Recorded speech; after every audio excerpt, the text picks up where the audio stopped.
Hello, everyone. Welcome to Backyard Musings. I'm Steve. I'm Scott. Thank you for joining us today. I have a very interesting story for you today. Picked it up on a news feed, and none of the corporate media, the media mob, is carrying this, and it is crazy.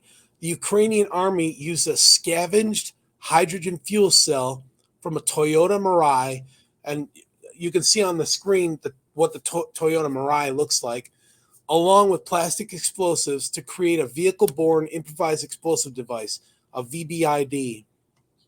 The attack occurred in the occupied town of Vovchansk in Ukraine. This occurred on August 3rd. That's what, 12 days ago, Scott? Yeah, yeah. Today's the Yeah, 14th. and we're not hearing about it in mainstream media. And we're not sure why the media is not running with this story. The implications are huge on this. This was not a hydrogen bomb in the usual sense. No fissile material was used in the making of the VBIED. So, as reported by Euromaidan Press, Russian forces in Vobchansk failed in their offensive to advance south of this town, suffering severe losses that forced them to retreat north of the Vovcha River. Uh, as pointed out here, a river crossing is an extremely dangerous and vulnerable obstacle for ground forces, right? Because you're exposing yourself, right? You're You're out in the open. exposing yourself for a long time. You've got to Yeah, secure the far side first, then you've got security on the near side, and then you've got to go across vehicle by vehicle and break through that bridgehead. And it's just a bottleneck. Oh, sorry. yeah. I That's mean, your what happens if somebody breaks down, has a flat tire? right. Or It's gets the first vehicle gets destroyed and the last vehicle gets destroyed. then you're Not, trapped, right? yeah, trapped. Yeah. Yeah, it's crazy. So it's a bottleneck where many forces can be destroyed before, during, or after the attempted crossing. This setback effectively put the Russians on the defensive. They retreated to an aggregate materials plant, which is a highly elevated position that overlooks the town. The river and the plant should have provided a significant defensive stronghold for the Russians, but Heck yeah. That but high elevation provides overwatch for everything. And so, what we didn't report, I'm going to say now, the Russians had electronic countermeasures so that they couldn't fly drones into that aggregate plant in that area to hit vehicles. The electronic countermeasures would jam the signal. well, somebody So obviously got pretty creative here. yeah, oh yeah. Guided missile bombs from the Ukrainian Air Force were no longer possible due to a shortage of foreign military aid. That's military aid from us, from Australia, UK, wherever, Poland.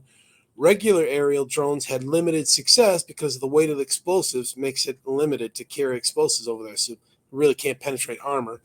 Therefore, Ukrainian army forces scavenged parts from wrecked electric vehicles to create this innovative VBIED. The bomb was built using a fully loaded hydrogen fuel cell from that wrecked Toyota Mirai car, and it weighed over 441 pounds. Folks, that's a little bit less than 1/10 the size of the bomb used to attack Oklahoma City, that federal building, long time ago. And that did a lot of damage. You saw how much damage that did. Yeah, and that was comprised of fertilizer, right? Fertilizer, yeah, in a big, like in a rental truck, like a rider truck or something like Yeah, that. yeah, yeah. This was just a ground drone that they could use remote control to get it up close. Yeah, and that Oklahoma City thing, I mean, that took out the whole side of that building, if I Yeah, remember correctly. It yeah, was half it of was it. it was Like nuts. took half the whole full height, half of the building gone. Yeah. So the hydrogen from the bomb enabled it to generate blast waves, fireball, debris, and mushroom clouds. Just want to go back to that 441 pounds. When I was in Afghanistan, one of my primary jobs was tracking the IEDs that detonated across our area of operations so that I could make a pinwheel of sorts so that according to which route you're on, you'd know the safest time and the most dangerous time. And it would tell you the composition of the bombs. And they were anywhere from 20 pounds to 100 pounds. And I think the max we saw was a 200-pound bomb. That did a lot of damage. 441 pounds is a lot. It's a lot. And those bombs you're talking about, those were ground. They were in the ground. They buried them in the ground, or Yeah, usually they were buried in the ground. And it was usually it was like a artillery round, the tip, the big artillery round tip, laced with explosives, some type of explosive, so that shrapnel would just tear into everything. and they were triggered by what? Driving over it, or Well, yeah, pressure plate or remote detonation, with a wire, or radio control didn't work because we had crew devices that jammed the electronics for that. So it was like if you think of a big bubble, an invisible bubble going with the vehicle, that's it sending out waves to jam, just blitzing around the vehicle. So the ground drone was sent over a narrow, intact section of a partially destroyed bridge, just wide enough for the drone to traverse. The drone advanced to the aggregate plant under cover of trees and detonated remotely. fascinating. I mean, that Yeah, just to think about that. yeah, I mean, obviously, car bombs. We're not unfamiliar with that, right?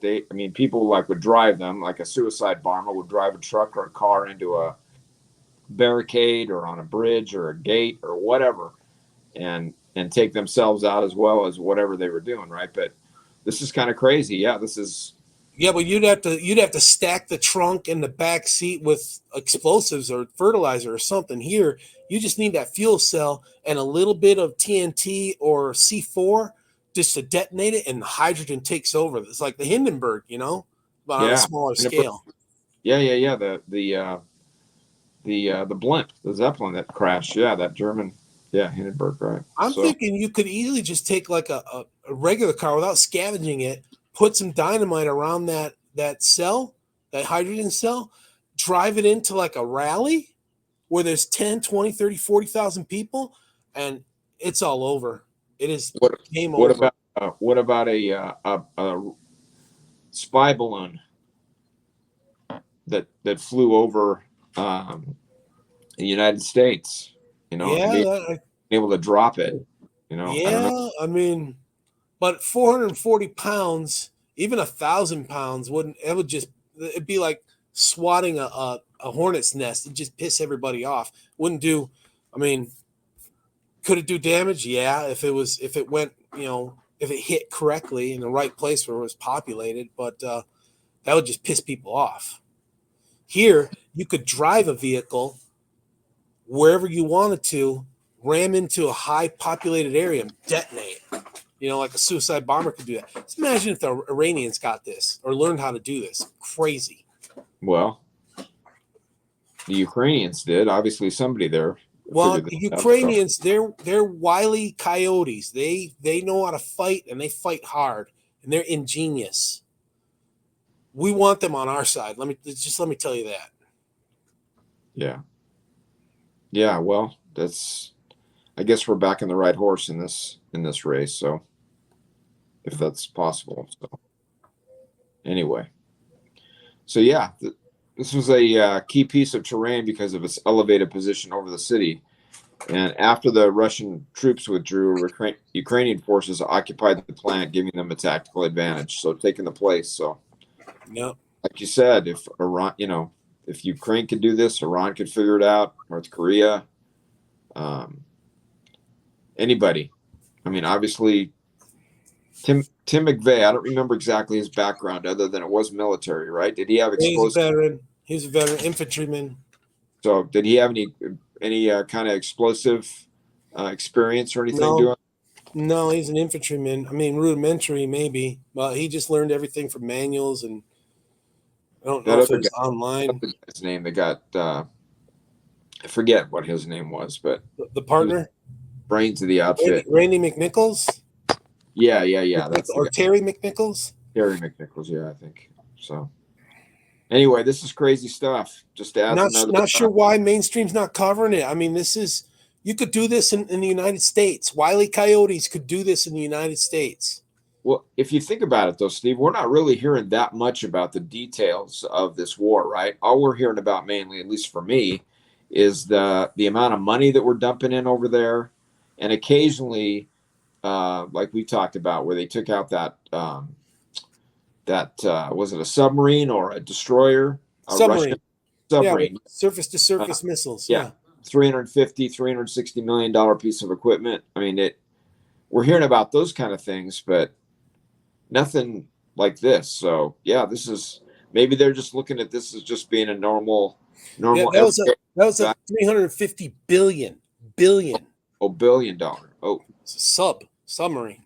yeah, it's a big difference. So, Yeah. but yeah, maybe people are just thinking that this is just a normal way of warcraft, or tactical land warfare. Yeah, but this Euromaidan Press, they're covering it, and there's a couple channels on YouTube that are dedicated to this fight, and like they're pro-Ukrainian, covering it, and they take video clips from Russians and then they translate it for you. But yeah, it's out there. If you look for it, it's out there, definitely. All right. All right, folks. Thanks a lot. We'll talk to you tomorrow. Yep. Have a great day. Take care. Thanks.